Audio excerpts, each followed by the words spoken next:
सुवर्णीला कर दो कर दो। अरे तुहिला मैं बंदो देवा तुहिला मैं सुवरूंगा। अरे तुहिला मैं बंदो देवा तुहिला मैं सुवरूंगा। अरे तू हरो चारा न पैया लागो तू हरो चारा न पैया लागो तुहिला मैं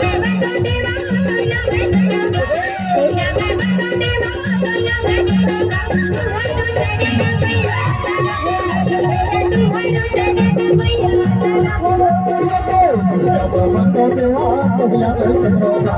तुहिला मैं बंदो देवा तुहिला मैं सुवरूंगा।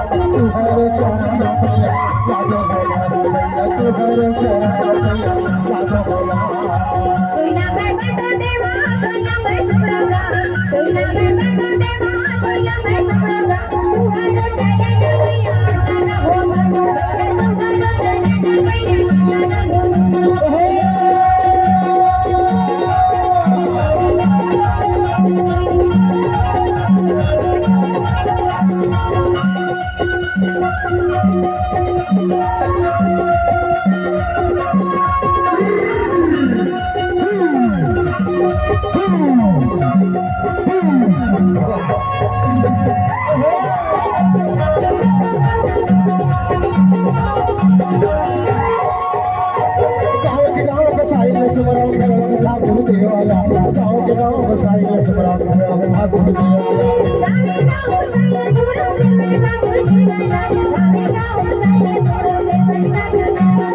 मैं सुवरूंगा। तू हरो चारा न पैया लागो तू हरो चारा न पैया लागो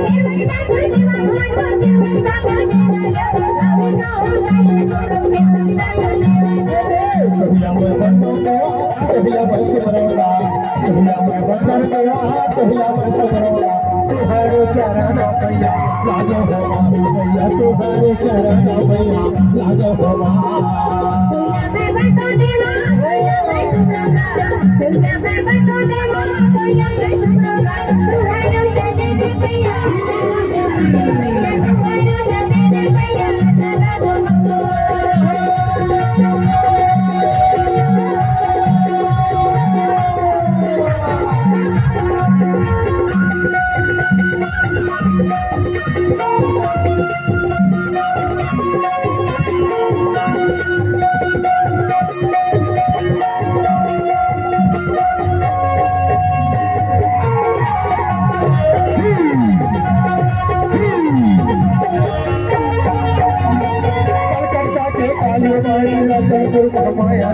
कलकत्ता के काली माई रतनपुर घुमाया।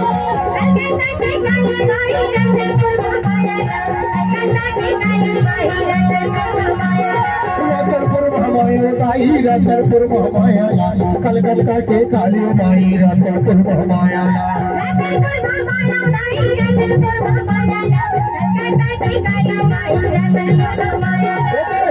मैं बंदो देवा तुहिला मैं सुवरूंगा। तुहिला मैं बंदो देवा तुहिला मैं सुवरूंगा। तू हरो चारा न पैया लागो भैया तू हरो चारा न पैया लागो तुहिला मैं बंदो देवा तुहिला मैं सुवरूंगा। तुहिला मैं बंदो देवा तुहिला मैं सुवरूंगा। तू हरो चारा न पैया लागो भैया तू हरो चारा न पैया लागो भैया तू हरो चारा न पैया लागो भैया तू हरो चारा न पैया लागो भैया तू हरो चारा न पैया लागो भैया तू हरो चारा न पैया लागो। बोल ठाकुर देवा।